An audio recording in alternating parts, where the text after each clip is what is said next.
The stars looked peaceful through the viewing window of the Pioneer's Hope. Captain Henry Blake stood with his hands behind his back, watching the endless darkness of space. He had been doing this for 40 years, first as a soldier, now as an explorer. His gray hair and wrinkled face told the story of a long life spent among the stars. "Captain, we're approaching the uncharted sector," said Lisa Carter, his young officer. She was barely 30 years old, eager and bright. "Should we proceed?" Henry nodded slowly. "Take us in, nice and easy." The small exploration ship moved forward into unknown space. Henry's crew of 12 people had been mapping this region for 3 months. They were scientists and explorers, not soldiers. Their ship carried basic defenses, nothing more. They came in peace, hoping to find new worlds, maybe even new friends among the stars. Everything changed in an instant. Warning alarms screamed through the ship. Paul Rogers, the navigator, shouted from his station. "Captain, massive ship dropping out of jump space. Right on top of us." Henry's blood went cold. On the main screen, a vessel appeared that made their little ship look like a toy. It was enormous, covered in weapons, dark and threatening. The design was alien, unlike anything in human records. "Unknown vessel, this is Captain Henry Blake of Earthship Pioneer's Hope. We come in peace. Please respond." The response came immediately, but it was not friendly. A harsh voice filled the bridge, speaking in a language the computer quickly translated. "Primitive vessel, you have entered Valdris Empire space. Power down your engines and prepare to be boarded. Resistance will result in immediate destruction." Lisa looked at Henry with wide, frightened eyes. "Captain." Henry studied the massive warship on the screen. He had fought in wars before. He knew when a battle could be won and when it could not. This was not a fight they could win. "Power down," he said quietly. "Everyone, stay calm. Do exactly as they say." The Valdris boarding party arrived within minutes. They were tall creatures, nearly 7 feet high, with scaled skin that shimmered like metal. They wore advanced armor and carried weapons that hummed with energy. Their faces were cold and cruel. The crew was separated immediately. The younger members were dragged away to holding cells. Henry watched them go, his jaw tight. Lisa looked back at him, terrified, as the guards pulled her down a corridor. Henry was taken somewhere different. The guards pushed him through the enormous ship, through corridors that could fit 3 humans side by side. Everything was huge, designed to make visitors feel small and insignificant. It worked. They brought him to a grand chamber. 7 Valdris sat on elevated seats looking down at him like judges. The one in the center wore more decorations than the others. His eyes were sharp and full of contempt. "So this is a human," the central Valdris said. His name was Kiros, though Henry did not know it yet. "How disappointing. We have been monitoring your species for decades. You are even more primitive than we thought." The other council members laughed. It was a harsh, mocking sound. "Your ships are slow," another council member said. "Your weapons are crude. Your civilization is barely worthy of the name. How you managed to leave your planet is a mystery." Kiros leaned forward. "I am Grand Admiral Kiros of the Valdris Empire. We have ruled this galaxy for 10,000 years. We have conquered 300 species. You are nothing compared to us." Henry stood silent. His face showed no emotion. Inside, his mind was working, observing everything. The way they talked, the way they moved. "Their arrogance. We offer you a choice," Kiros continued. "Give us the location of your home world. Give us the coordinates of all your colonies. Surrender peacefully, and your species will be allowed to serve the Empire. You will be slaves, yes, but alive. Refuse, and we will hunt down every human world and burn them to ash." The chamber fell silent. All eyes were on the old man standing below them. Henry looked up at Kiros. His voice was steady. "I need time to consider." The Valdris laughed again. "Of course you do. You need time to accept your fate. We give you 3 days.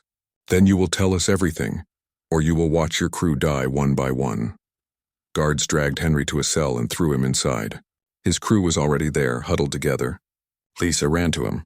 "Captain, what did they say? What do they want?" Henry sat down slowly. His bones ached. "They want Earth. They want everything." "Can we fight them?" Paul asked, though his voice said he already knew the answer. "Not ship to ship," Henry said. "They're too advanced. Too powerful." The crew fell into despair. Some cried.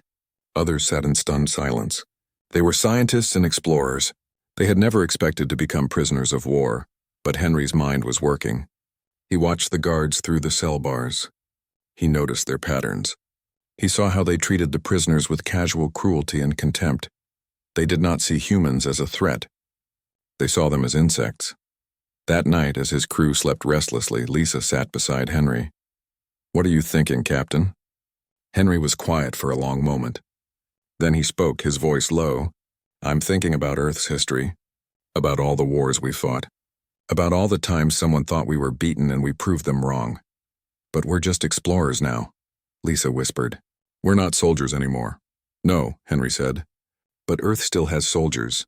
And if we can warn them, if we can tell them what's coming, they'll be ready." "How?"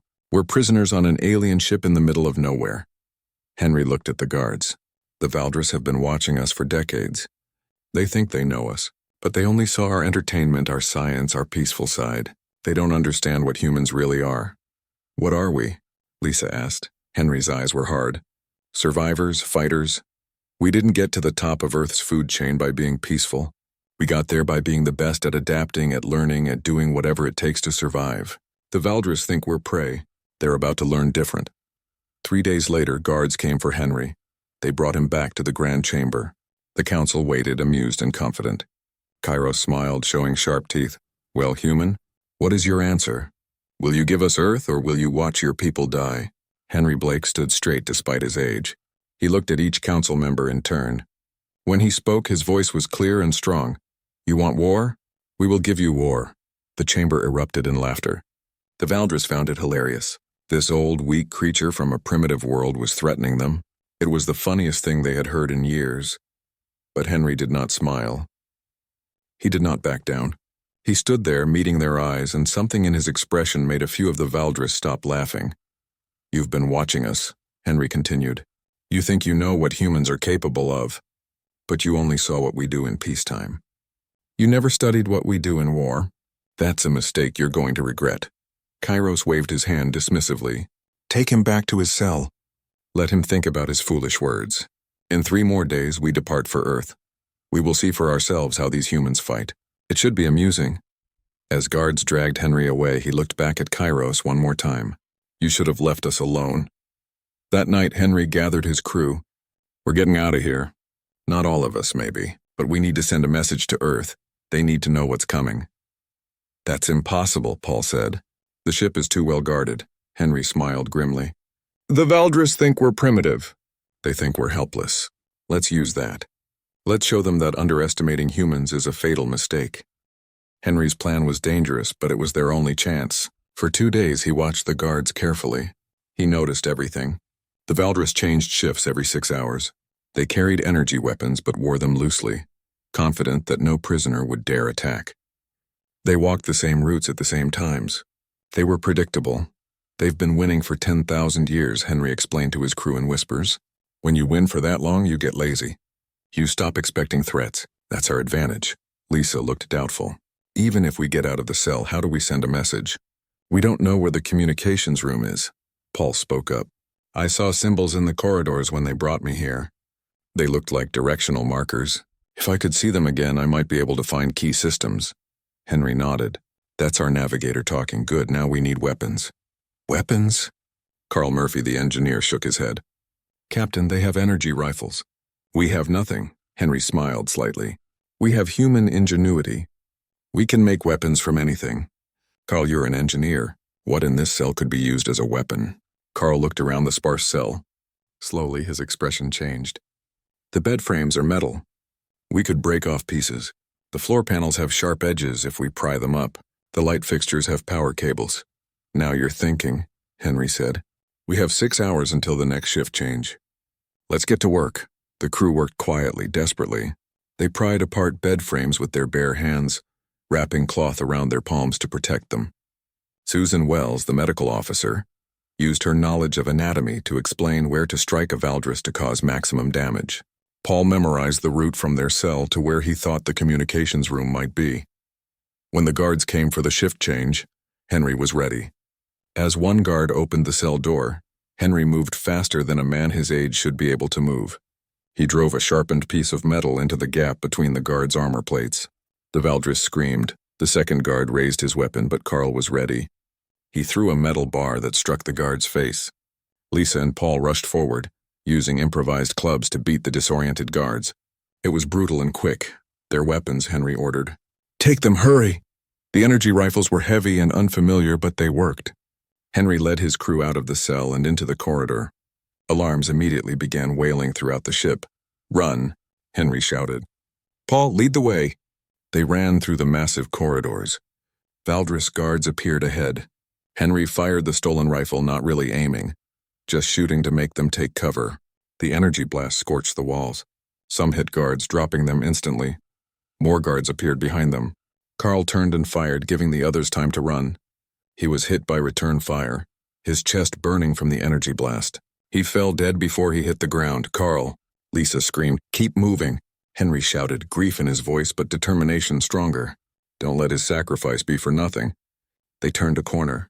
Susan was hit next, an energy blast catching her in the back. She collapsed without a sound. The crew was down to 10 now. Paul found the communications room exactly where he thought it would be. The door was sealed, but Carl had grabbed tools before he died. The remaining crew pried the door open while Henry and 2 others held off pursuing guards in a fierce firefight. Inside the communications room, Paul ran to the main console. The symbols were alien, but the logic was universal. Every communication system worked on similar principles. He started pressing controls, trying to find the right sequence. "Hurry!" Henry shouted from the doorway. More guards were coming. They were being surrounded. Paul's hands flew over the controls. The computer started translating human speech patterns into signals. "I'm in. I'm sending the message." "What do we tell them?" Lisa asked, firing her rifle down the corridor. Henry spoke clearly into the console. "This is Captain Henry Blake of the Pioneer's Hope. Hostile alien force has captured us. They call themselves the Valdris Empire. They are technologically superior and planning to invade Earth. They want conquest or extermination."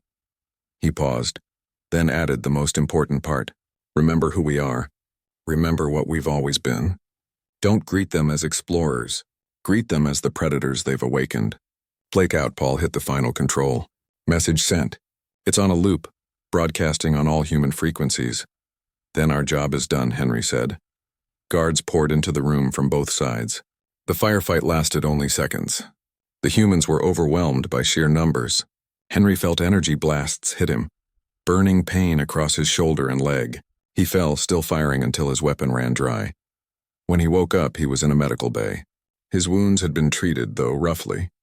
Lisa and Paul were there too, along with 6 other crew members. 4 had died in the escape attempt, including Carl and Susan. Grand Admiral Kairos entered the medical bay, his face twisted with rage. "You primitive insects. You killed 30 of my guards. You damaged my ship for what?" To send a useless message. Henry met his eyes without fear. "To give Earth a fighting chance," Kairos laughed, though it sounded forced now. "A fighting chance? We will reach Earth in 6 weeks. Your message will arrive perhaps 3 weeks before us. What can your pathetic species do in 3 weeks? Build better weapons? Create shields from nothing? You have given them time to panic, nothing more." "You still don't understand," Henry said quietly. "That's good. Keep underestimating us." Kairos leaned close. "When we reach Earth, I will make you watch as we burn your cities. You will see your homeworld conquered. Then finally you will understand the price of defiance." "Maybe," Henry said. "Or maybe you'll understand the price of awakening something that should have been left asleep." Kairos struck Henry across the face and stormed out. The guards dragged the human prisoners back to their cells, but this time the guards were different. They were nervous. They had seen humans fight. They had seen these weak-looking creatures kill trained Valdris warriors with improvised weapons and desperate courage. In the cell, Lisa cried for their dead friends. Paul sat in silence, processing what they had done. Henry leaned against the wall, his wounds aching but his mind clear. "Did we do the right thing?" Lisa asked through tears. "Carl and Susan died. We're still prisoners. Was it worth it?" Henry looked at her. "We gave Earth a chance. That's all anyone can ask for. And yes, our friends died. But they died fighting. They died making sure humanity would know what's coming. That matters." "You really think Earth can stop them?" Paul asked. Henry was quiet for a moment. "I think humans are very good at war. We spent most of our history fighting each other. We learned every dirty trick, every brutal tactic, every way to turn weakness into strength. The Valdris have been winning for so long they've forgotten what real war looks like. They're about to remember. Far away, traveling faster than light toward Earth, Henry's message raced ahead of the Valdris fleet.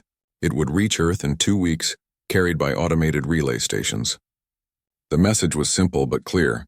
An enemy was coming, a powerful enemy, an enemy that wanted to conquer or destroy humanity. Earth would have 3 weeks to prepare for war against a force that had never been defeated.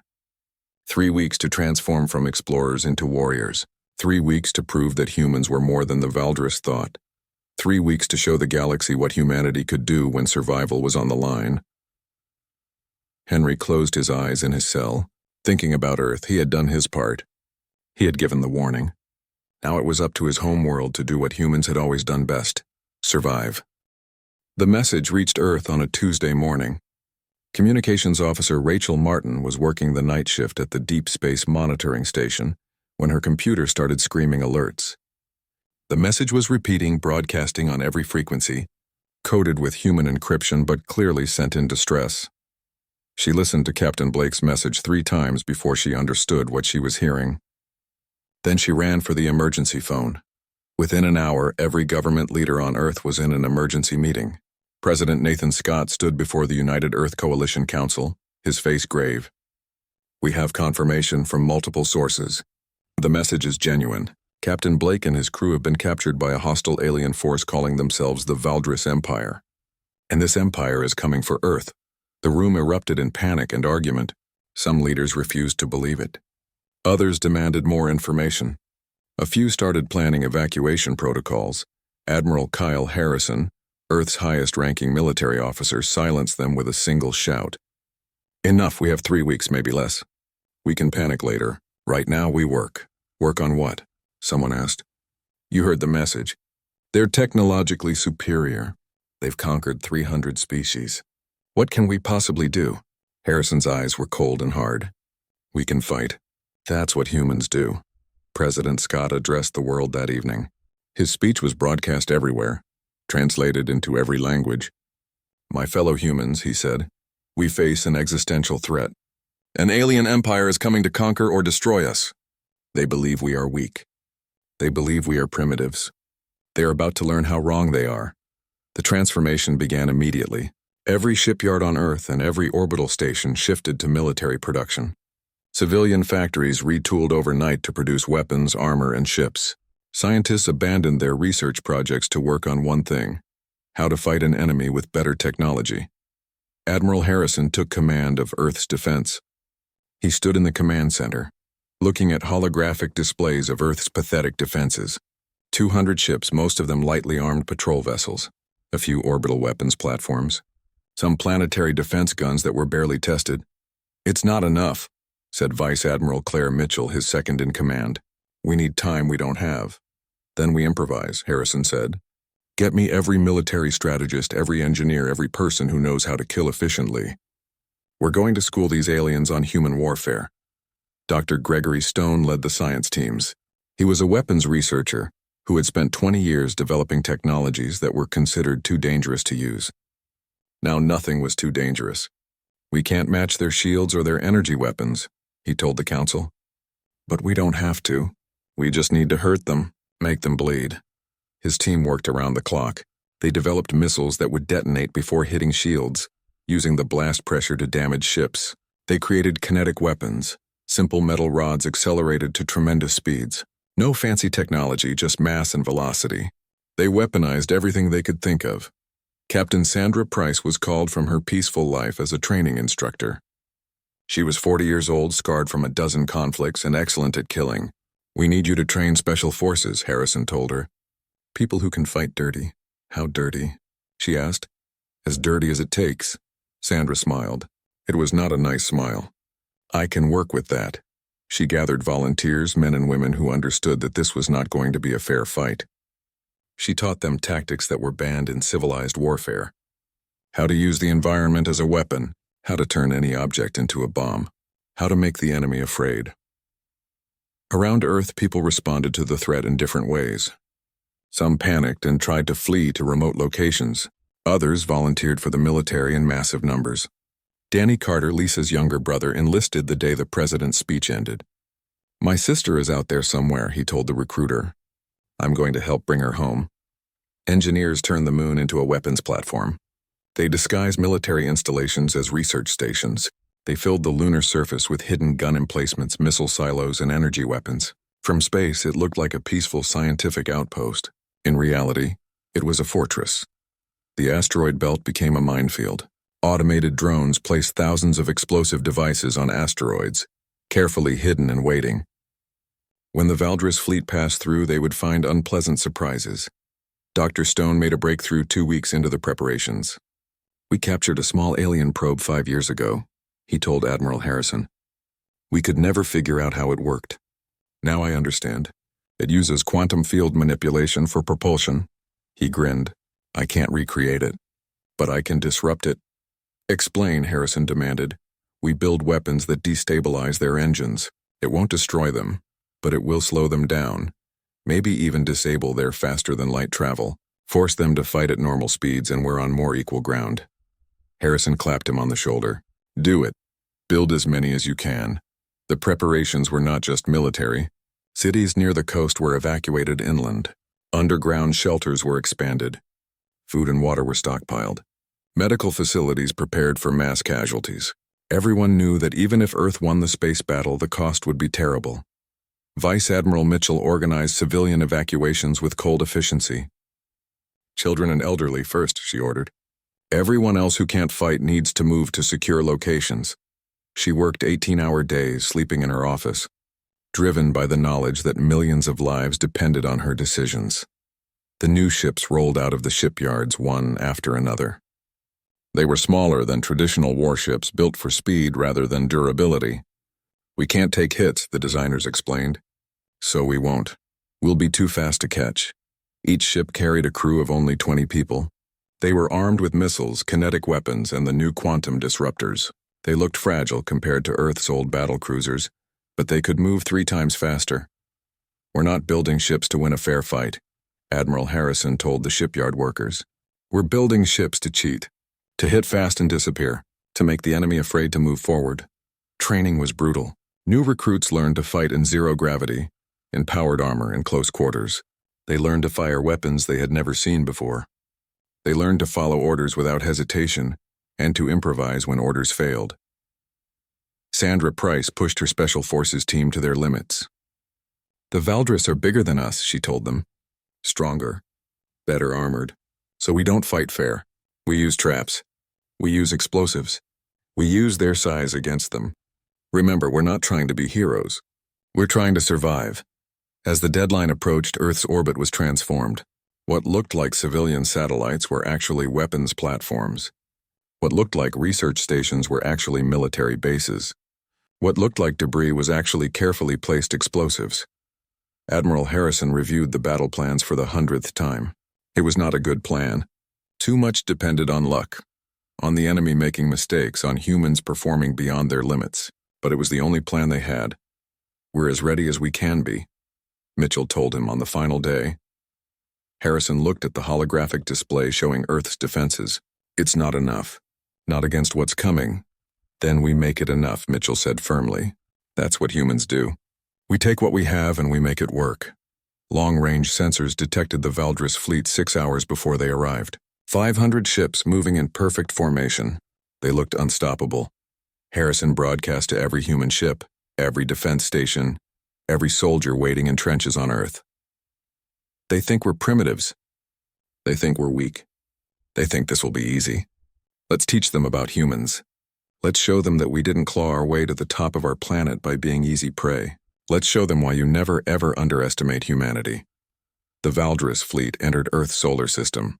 They came with confidence, with overwhelming power, with 10,000 years of victory behind them. They had no idea what was waiting for them. The Valdris fleet entered Earth's solar system like a swarm of metal locusts. 500 ships, each one larger and more powerful than anything humanity had ever built. They moved in perfect formation, confident and unstoppable. Grand Admiral Cairo stood on the bridge of his flagship, looking at the small blue planet on the display. "So this is Earth," he said with contempt. "It looks peaceful, quiet, almost sad that we must destroy it." "Shall I broadcast the surrender demand?" asked his communications officer. "Yes, Give them one final chance to submit. The message was sent. Humans of Earth, this is Grand Admiral Kairos of the Valdris Empire. Surrender now and accept servitude or be destroyed. You have 1 hour to respond.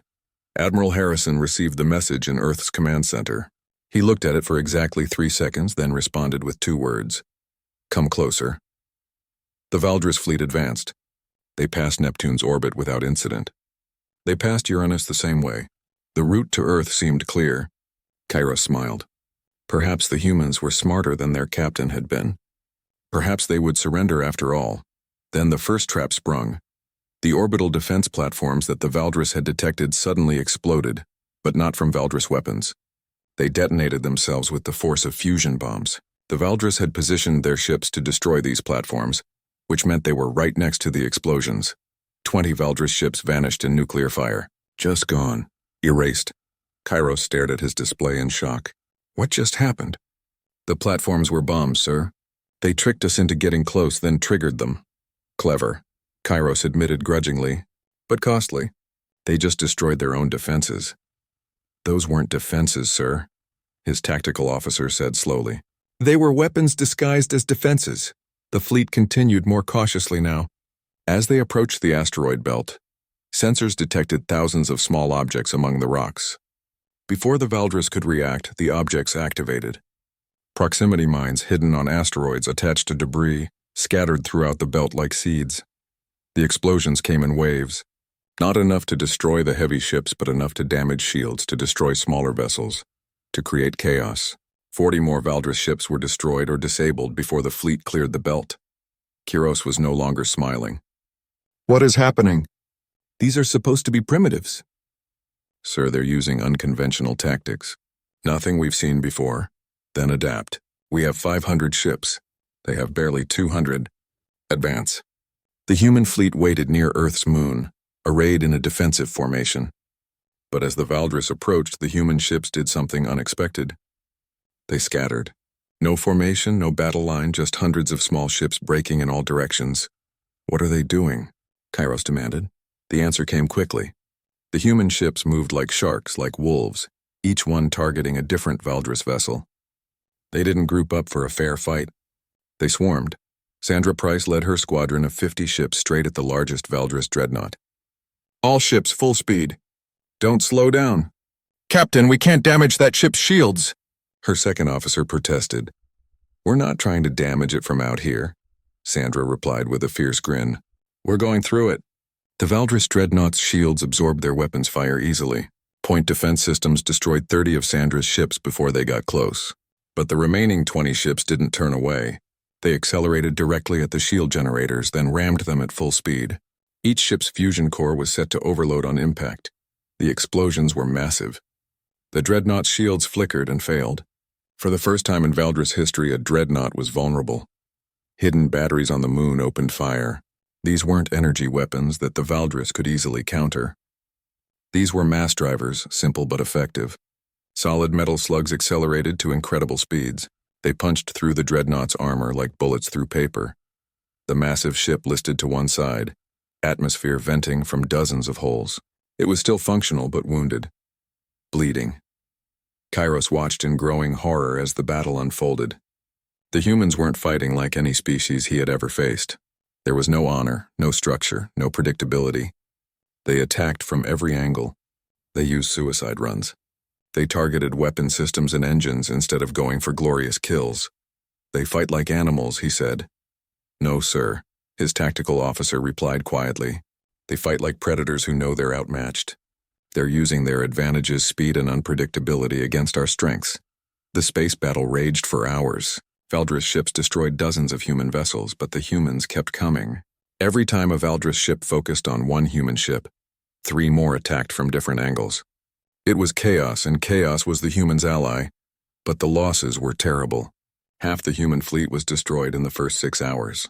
The pilots were brave, but bravery couldn't overcome the massive technological gap forever. Commander Xyloth, furious at the space battle's difficulties, proposed a ground assault. Let us take the planet's surface. Force them to surrender, Kairos agreed. Deploy the shock troops, 10,000 soldiers. Take their major cities.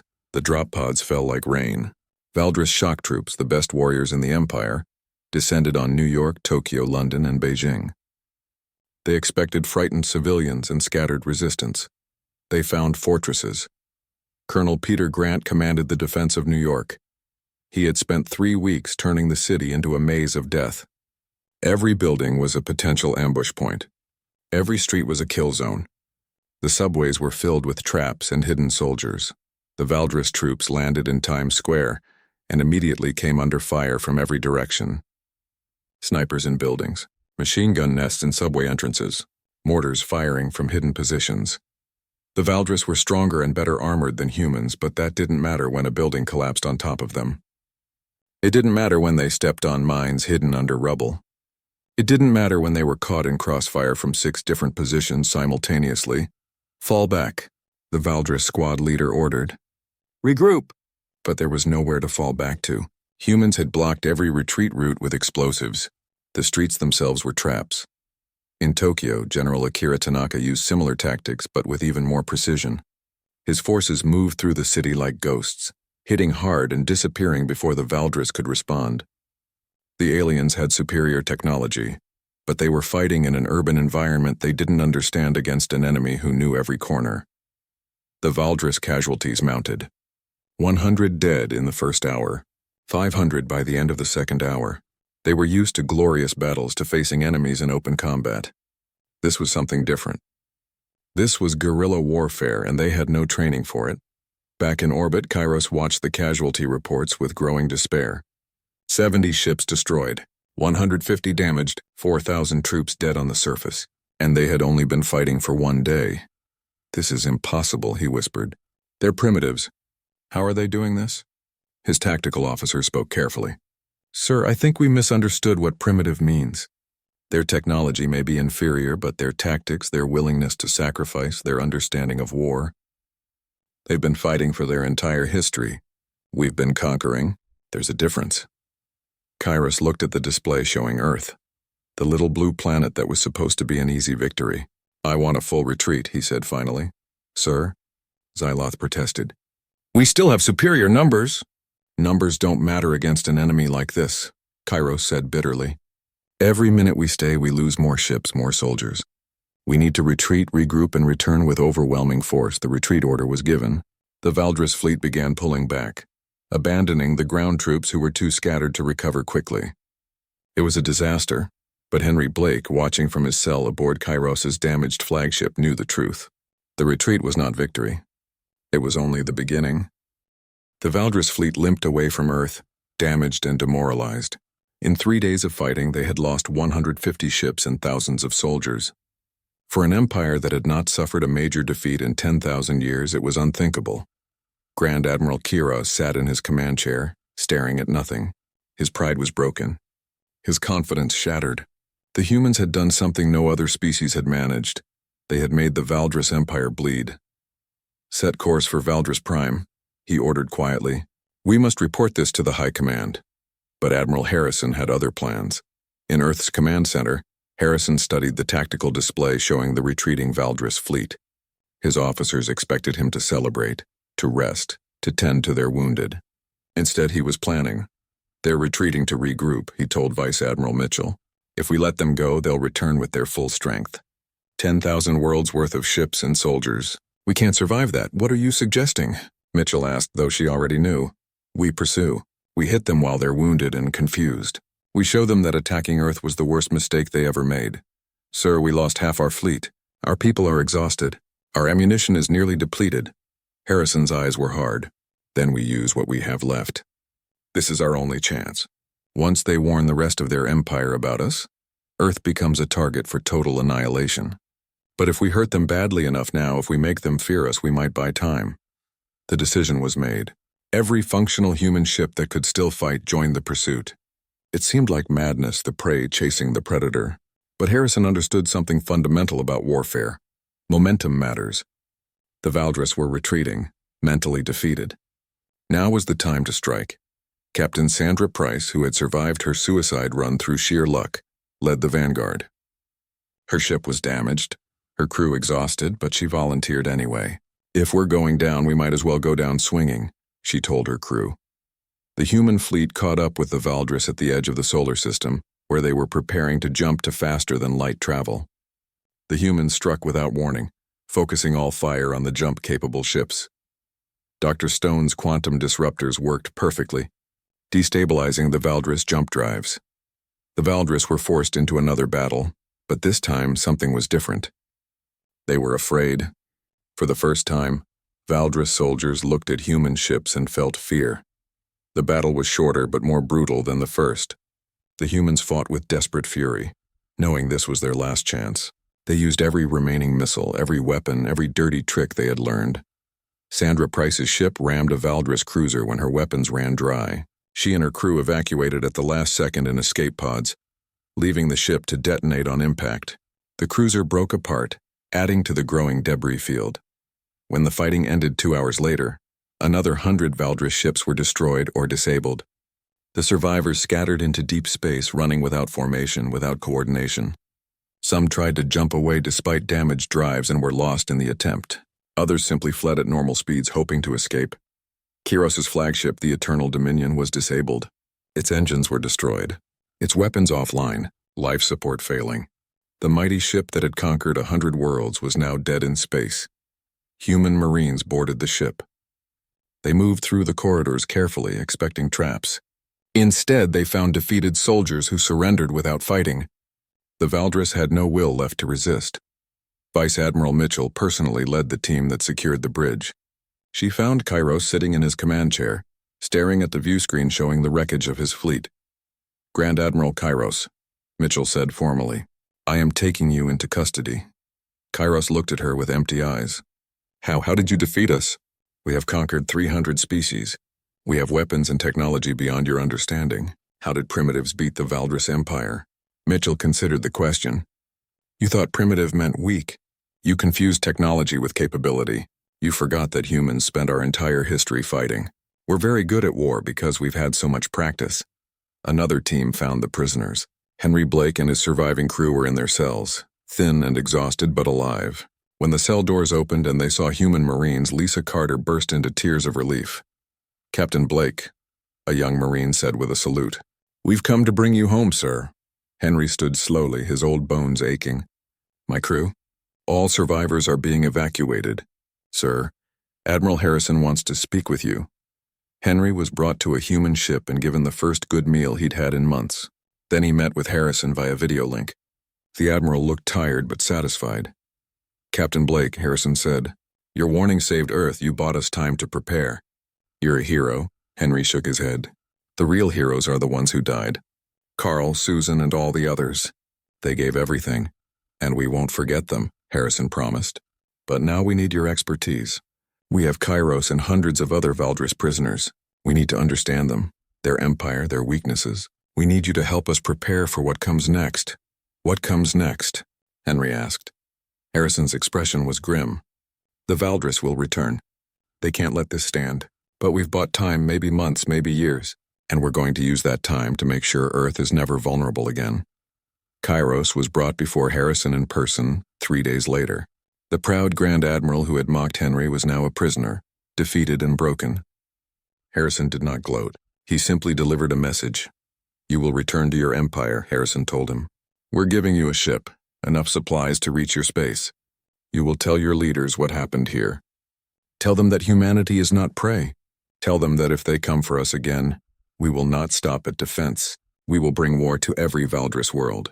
We will hunt them across the galaxy. We will make them understand that some species should be left alone." "Why let me live?" Kyros asked bitterly. "Why not kill me and be done with it?" "Because I want you to deliver the message. I want them to hear from you what humans are capable of. Maybe, just maybe, they'll decide we're not worth the cost." But Harrison knew the truth. The Valdris would come back. Pride and revenge would demand it. But Earth would be ready. In the months that followed, Earth transformed completely. The victory over the Valdris fleet had proven something important. Humans could fight advanced aliens and win. But it had also revealed how close they had come to losing. Admiral Harrison was promoted to Supreme Commander of the new Terran Defense Federation.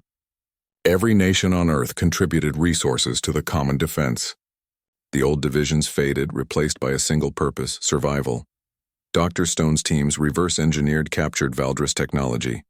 Within 6 months, human ships had energy shields. Within a year, they had plasma weapons. The students had learned from their teachers, but the most important development happened quietly. Using data from captured Valdris computers, human diplomats reached out to other species conquered by the Valdris Empire. They found dozens of civilizations living under Valdris rule, waiting for someone to challenge the Empire. Humanity offered them something revolutionary, an alliance of equals. No masters, no slaves, just partners working together against a common enemy. The coalition of free worlds was born, with Earth as its reluctant leader. Henry Blake was offered a comfortable retirement with full honors. He declined. Instead, he took command of a new long-range reconnaissance fleet. The Valdris will come back, he told Admiral Harrison. And when they do, I want to see them coming. 2 years after the battle, Henry stood on the bridge of his new ship, watching a joint training exercise. Human ships flew alongside vessels from 3 other species, all working together, all preparing for the war they knew was coming. Lisa Carter, now his second officer, stood beside him. "Captain, do you think we can really win? When the Valdris come back with their full strength?" Henry was quiet for a long moment. "I don't know. But I know this, humans don't give up. We adapt, we learn, we find ways to survive. The Valdris wanted to see what we're capable of. They got their answer, and if they come back, they'll get the same answer again, only stronger." Far across the galaxy, in the heart of the Valdris Empire, war councils debated the future. Some argued for peace, for leaving the humans alone. But the hardliners won. The Empire could not accept defeat from primitives. They began the largest military buildup in their history.